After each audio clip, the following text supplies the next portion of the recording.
NSM movement YouTube ಚಾನಲ್ಗೆ ನಿಮ್ಗೆಲ್ಲ ಸ್ವಾಗತ. ಗೋವಾದಲ್ಲಿ ಕೆಚನ ಮುಗಿಸ್ಕೊಂಡು ಸಂಡೇ ಈವ್ನಿಂಗು ಈ ಹೋಟೆಲ್ಗೆ ಹೋದ್ವಿ. ಇದು ಫಸ್ಟ್ ಟೈಮ್ ವಿಸಿಟ್ ಮಾಡೋದು ಹೋಟೆಲ್ಲು. ಇದ್ರ ಹೆಸರು ಗೋವನ್ ಅರೋಮಾ ಅಂತೇಳಿ. ಇದಿರೋದು ಪೋಂಡಾದಲ್ಲಿ. ಲಾಸ್ಟ್ ಟೈಮ್ ಈ ಹೋಟೆಲ್ನ ಹೊರಗಡೆಯಿಂದ ನೋಡಿ ಮನೆ ಥರ ಇದೆ ಅಂತ ನಾನು ಹೋಗೇ ಇಲ್ಲ.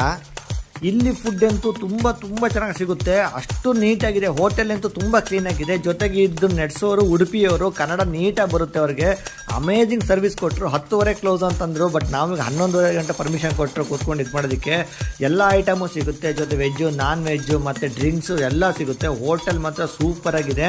ಬಾಂಗ್ಡಾ ತವಾ ಫ್ರೈ ಬಂದುಬಿಟ್ಟು 130 ರೂಪೀಸ್ ತೊಗೊಂಡ್ರು. ಮತ್ತು ರವಾ ಫ್ರೈ ಬಂದುಬಿಟ್ಟು 130 140 ಅನಿಸುತ್ತೆ.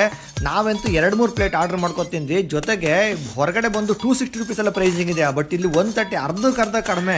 ಆಮೇಲೆ ಡ್ರಿಂಕ್ಸ್ ಕಾಸ್ಟ್ ಅಷ್ಟೇ. ಬೇರೆ ಕಡೆ ಬಡ್ವೈಸರ್ ಬಂದು 170, ಬಟ್ ಇಲ್ಲಿ 160 ಇದೆ. ಇದೇ ಹೋಟೆಲ್ ನಾನು ನೋಡಿದ್ದು. ಇದ್ರ ಲೊಕೇಶನ್ ನಾನು ಡಿಸ್ಕ್ರಿಪ್ಷನ್ ಹಾಕಿರ್ತೀನಿ. ಯಾರು ವಿಸಿಟ್ ಮಾಡಬೇಕಂತ ವಿಸಿಟ್ ಮಾಡಿ. ಬಟ್ ತುಂಬ